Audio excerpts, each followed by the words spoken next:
All right, so I'm back. I have threaded together the ND2 filter housing with that double male adapter that Mishimoto requires you to buy for the ND2.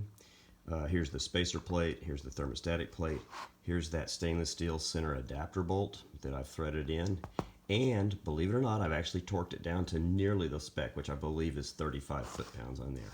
Here's the problem. This adapter bolt is actually too long to get this stack of adapter plate and thermostatic plate to compress the gaskets and form a good seal. In fact, if you look up closely here, put this up closely, here's the problem. Notice that play right there? This is fully torqued down. This center stainless steel adapter bolt is fully torqued down. Look how loose it is. If you look closely,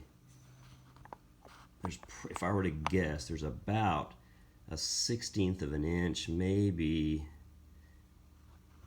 I don't know, maybe an 1/8 of an inch, not quite an 1/8 of an inch. So 3/32 of a gap right there. And that's torqued down.